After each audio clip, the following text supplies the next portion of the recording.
কে বলে ভালো খেতে খরচ বেশি? না না, আমি বলছি না, বলছি এটা রেলিস এক্সপ্রেস। এই কথাটা কতটা সত্যি সেটাই যাচাই করতে সেদিন পৌঁছে গেলাম যাদবপুর রেলিস এক্সপ্রেসে। যাদবপুর ছাড়াও এনাদের আরো দুটো আউটলেট আছে কসবা আর পাটুলিতে। এখানে পাওয়া যায় বাঙালির নানান ধরনের সব প্রিয় কম্বো, বুঝলে তো? যেমন চিকেন ডাক বাংলোর সঙ্গে বাসন্তী পোলাও, ফুলকো লুচি সঙ্গে কষা মাংস। ভেজের মধ্যে তোমরা পেয়ে যাবে রাধা বল্লভী সঙ্গে আলুর দম, যার দাম মাত্র 30 টাকা। আলুর দমের সাথে বাসন্তী পোলাও কম্বো ছাড়াও আছে অনেক কিছু, যেমন ডিমের চপ, গন্ধরাজ মাছের চপ, চিকেন কাটলেট। আর তোমাদের খাওয়া দাওয়া শেষ করতে পারবে চা, কফি, কোল্ড ড্রিঙ্কস যা চাও তাই দিয়ে।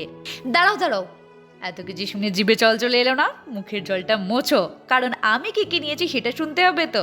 আমি ননভেজ অপশন থেকে নিয়েছিলাম বাসন্তী পোলাও সঙ্গে মটন কষা, যার দাম নিয়েছিল 200 টাকা। বাঙালির মাংসের ঝোলে মাংস না হলেও চলবে, কিন্তু আলু না হলে বাঙালি কিন্তু কোনোভাবেই মেনে নিতে পারবে না, কি তাই তো? হ্যাঁ, 2 পিস মটন কষার সাথে দেখলাম 2 পিস আলুও দিয়েছে। পোলাওটা বেশ অনেকটা পরিমাণেই আছে, একজনের জন্য একদম সাফিসিয়েন্ট। মাটনের গ্রেভিটা বেশ দেখলাম ভালোই ঘন। এই ঘন গ্রেভিটা ঢেলে একটু আলু দিয়ে মেখে নরম তুলতুলেই মাটনটা দিয়ে মুখে দিতেই দেখলাম আহা, বেশ ভালো লাগলো। মাটনের গ্রেভিটা দেখলাম একদম যেরকম ঘরোয়া হয় ঠিক ওরকমই, তবে পোলাওটা না আমার একটু বেশি মিষ্টি লাগলো, আর একটু মিষ্টিটা কম হলে ব্যাপারটা আরো জমে যেত।